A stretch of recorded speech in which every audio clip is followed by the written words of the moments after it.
नमस्कार, मेरा नाम पीयूष तिवारी है। आप सभी लोग जुड़े हुए हैं मेरे साथ मेरे YouTube चैनल प्रखर क्लासेस पर। आज के इस वीडियो में हम लोग पढ़ेंगे रिमाइंडर थ्योरम या शेषफल प्रमेय के कुछ महत्वपूर्ण क्वेश्चन जो आपके परीक्षाओं के लिए बहुत ही महत्वपूर्ण साबित होंगे। तो चलिए शुरू करते हैं, जिसमें आज पहला क्वेश्चन हम लेके आए हैं। यदि किसी संख्या को 5 से भाग देने पर शेषफल 4 प्राप्त होता है तो उसी संख्या को 3 से भाग करने पर शेषफल क्या होगा। अब ऐसे सवाल को करने के लिए हम अप्रोच क्या रखेंगे। सबसे पहले तो हमें संख्या नहीं दी गई तो हमें मानना पड़ेगा संख्या मान ली हमने x। इस संख्या को उसने बोला 5 से भाग दिया जाए तो हमने 5 से भाग दे दिया, ये बात माननी पड़ेगी। और उसने बोला 5 से भाग करने पर शेषफल 4 बचेगा तो हमने मान लिया कि 4 बचा। अब यहाँ पे भागफल नहीं है तो हमने भागफल को y मान लिया। तो अब संख्या निकालनी है x। x है क्या आपका भाज्य, तो फॉर्मूला पढ़ा था भाज्य बराबर भाजक गुणे भागफल। भागफल आपका कितना है 22 प्लस शेषफल। तो ये आपकी संख्या हो गई क्या, जो संख्या हमने x मानी थी वो निकल के आई 5 इंटू 22 प्लस 4।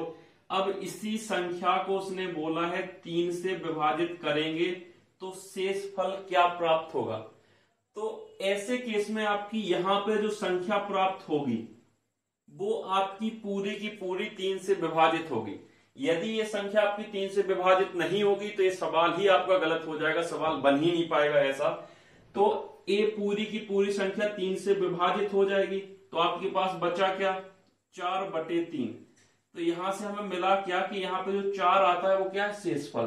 तो हमें यहां से सिंपल सा पता चल गया कि जब भी ऐसा सवाल आएगा तो हमें पूरा करने की कोई जरूरत नहीं है, केवल शेषफल को उठा के उसने बोला 3 से भाग करिए तो 3 से भाग कर देंगे और जो भी शेषफल आएगा वो आपका आंसर हो जाएगा। तो यदि हम 3 से 4 को भाग देंगे तो कितना एक शेषफल बचेगा, यही आपका आंसर हो जाएगा।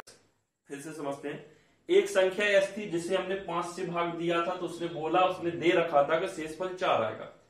लेकिन अब उसी संख्या को किसको x को 3 से भाग करना है, तो 3 से भाग करना था तो संख्या हमारी आई 5 प्लस 4। इसको हमें 3 से भाग करना है तो यहाँ पे जो संख्या प्राप्त होगी वो हमेशा 3 से विभाजित होने वाली ही आएगी। यदि ये विभाजित नहीं होगी तो ये सवाल ही नहीं बनेगा, गलत हो जाएगा। तो ये संख्या 3 से पूरी विभाजित हो जाएगी तो आपके पास बचा 4/3, यानी 4 में भाग लगाना है 3 का। तो 4 क्या है शेषफल। तो आपको दिमाग में बस इतना रखना है, जब भी ऐसा सवाल आएगा तो आपको शेषफल पकड़ना है और शेषफल में सवाल में जिससे भाग करने के लिए बोलेगा उससे आप भाग कर दीजिए, जो शेष बचेगा वही आपका आंसर हो जाएगा। अब आगे क्वेश्चन देखते हैं जिससे फंडा क्लियर हो जाए। तो अगला सवाल है आपका, यदि किसी संख्या को 899 से भाग देने पर शेषफल 63 प्राप्त होता है तो उसी संख्या को 29 से भाग करने पर शेषफल क्या प्राप्त होगा। तो इसमें हमने समझा क्या था कि आपको संख्या से कोई मतलब नहीं है, हमें केवल और केवल शेषफल देखना है। तो प्रथम शेषफल यानी 63 था, 63 को भाग करना है किससे 29 से। 29 से भाग करने पे जो भी शेषफल आएगा वह आपका वही आंसर हो जाएगा। तो 63 से 2 बार जाएगा कितना 58, 9 दूनी 18, 2 4 1 5, 58। तो बचेगा कितना 2 60 और 3 5 आपका आंसर हो जाएगा। यानी उस संख्या को आप यदि 29 से भाग करेंगे तो शेषफल 5 होगा प्राप्त। इतना आपको समझ में आया होगा। और भी क्वेश्चन देखते हैं। बस अगला सवाल है कि यदि किसी संख्या को 195 से भाग देने पर शेषफल 47 प्राप्त होता है तो उसी संख्या को 15 से भाग करने पर शेषफल क्या होगा। बेसिक है, सेम ही है। हमें क्या करना है, शेषफल को उठाना है। शेषफल है 47 को आपको भाग करना है किससे 15 से। 15 से 15 या 45 और 2 बचेगा, यही आपका शेषफल हो जाएगा, यही आपका आंसर होगा, ये आपका शेषफल होगा। इतना आपको समझ में आया होगा। अब क्वेश्चन को थोड़ा सा ट्विस्ट करते हैं। अगला सवाल है, यदि किसी संख्या को 9 से भाग देने पर शेषफल 7 प्राप्त होता है तो उसी संख्या के 2 गुने को 5 से भाग करने पर शेषफल क्या होगा। तो अभी तक हम पढ़ते आए थे कि हमें किससे मतलब होता है, ओनली शेषफल में। तो इन सारे सवालों में ही हमें किस पर ऑपरेशंस करने हैं, शेषफल पर। तो हमने लिया शेषफल है 7, लेकिन यहाँ पे कंडीशन लगा दी कि उसी संख्या के दोगुने को। यदि संख्या दोगुनी होगी तो आपका शेषफल भी दोगुना होगा, यदि संख्या दोगुने से 3 अधिक होगी तो यहाँ पे आपका शेषफल भी दोगुने से 3 अधिक हो जाएगा। यदि आपसे यहाँ पे जो भी बोला जाएगा कि 3 गुना है, 2 गुना है, तो यहाँ पे आपका शेषफल भी आप 3 गुना या 2 गुना लेंगे, तभी आपका सही आंसर आएगा। यदि यहाँ पे बोला होता कि उसी संख्या के वर्ग के, तो आपको शेषफल का क्या करना था, वर्ग करना था। तो इसको आगे समझेंगे 1-2 सवाल लगाकर। तो इसमें क्या बोला है, शेषफल हमने ले लिया 7, लेकिन उसमें कंडीशन दी है कि उसी संख्या के 2 गुने से।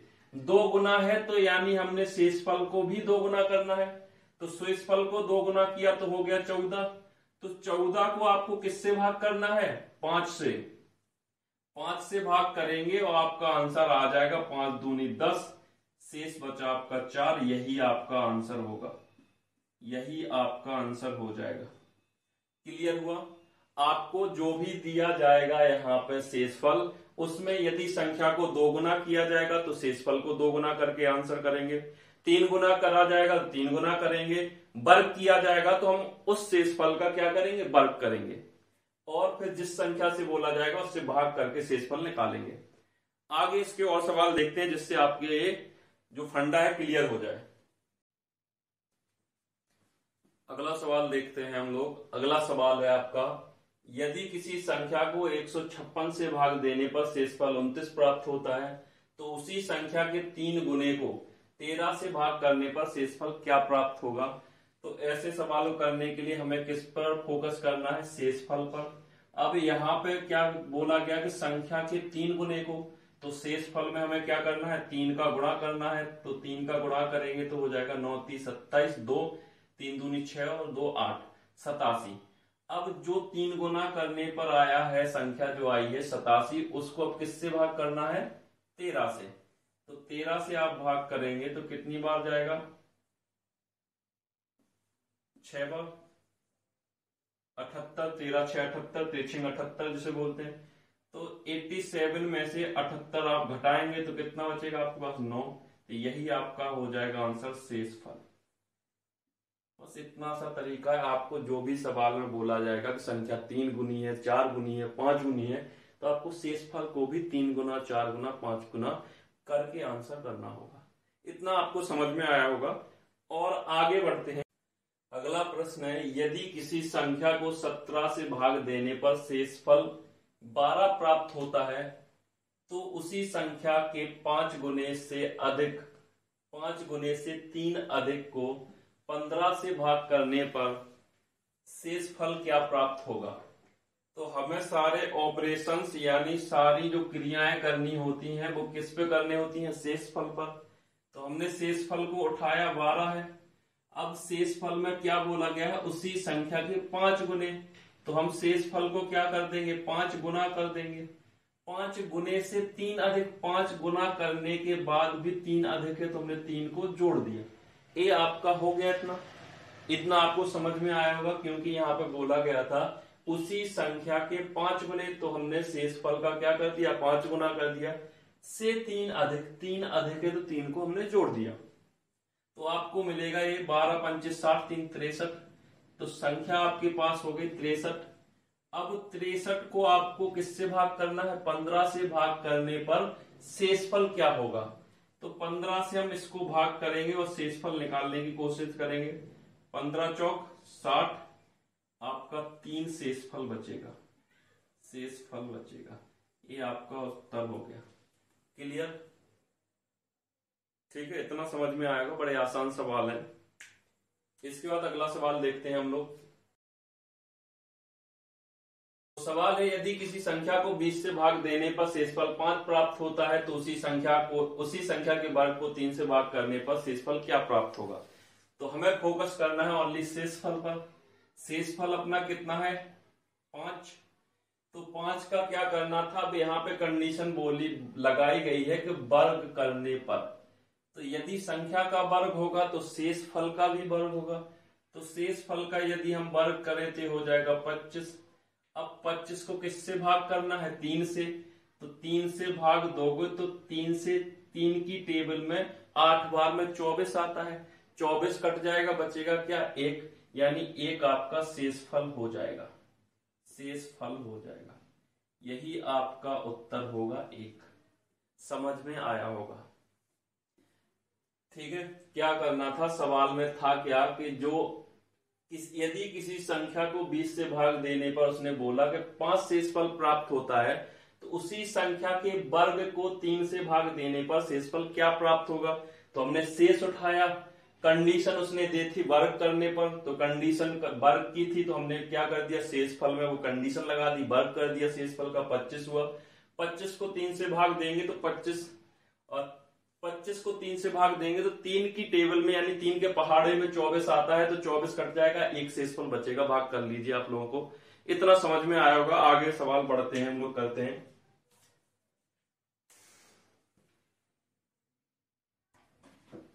अगला सवाल है, दो संख्याओं को 15 से विभाजित करने पर क्रमशः 13 और 11 शेषफल प्राप्त होता है। यदि उन दोनों संख्याओं का योग को, संख्याओं के योग को 15 से विभाजित करें तो शेषफल क्या प्राप्त होगा? तो हमें काम करना है ओनली शेषफल पर। तो शेषफल कितने बचेंगे आपके? 13 और 11। दो संख्याएं थी जिससे 15 भाग करने पर शेषफल आपका एक तो 13 और एक संख्या का 11 प्राप्त होगा। तो अब उसने यहाँ पर क्या ऑपरेशन लगाया कि उन संख्याओं को जोड़ने पर, यदि उन संख्याओं को जोड़ोगे तो इनके शेषफल भी क्या होंगे? आपके जुड़ जाएंगे। जुड़ने के बाद ये शेषफल कितने हो जाएंगे आपके? 24। तो 24 में ही संख्या जोड़ रहा है तो आपको क्या करना है? शेषफल को जोड़ देना है। शेषफल को जोड़कर जो संख्या मिलेगी उससे हमें किससे भाग करना है? 15 से भाग करना है। तो 15 एकम 15, बचेगा कितना? 9। 9 आपका शेष हो जाएगा, शेषफल हो जाएगा। यही आपका आंसर होगा। जब भी ऐसे सवाल आए आपको ओनली फोकस करना है शेषफल पर। शेषफल में उसने ऑपरेशन यहाँ पे क्या लगाया कि दोनों संख्या को जोड़ना है, तो आपको शेषफल को जोड़ देना है और जिस संख्या से भाग करने के लिए बोला गया था उससे भाग करके शेषफल निकालना है। ठीक है। तो इतना आपको समझ में आया होगा। यदि आपको वीडियो अच्छा लगा है तो लाइक जरूर करिए, कमेंट करिए, और जो भी आपको इसमें कमियां लगती हैं वो हमें सुझाइए कमेंट के द्वारा, और अपने दोस्तों के साथ शेयर जरूर करें यदि आपको वीडियो अच्छा लगा है। सब्सक्राइब करें चैनल को और हमसे जुड़े रहिए, क्योंकि आगे आने वाले समय में कुछ ही दिनों बाद सुपर टेट के लिए हम लोग मैथ का प्रैक्टिस लेके आएंगे, जो उसी पैटर्न पे हम सवालों के यहाँ पे 30 डेली के 30 प्रश्न करेंगे, जो आपके सुपर टेट में अच्छे नंबर लाने में बहुत ही कारगर सिद्ध होंगे। तो जुड़े रहिए, लाइक करिए, चैनल को शेयर करिए, सब्सक्राइब करिए। Thank you.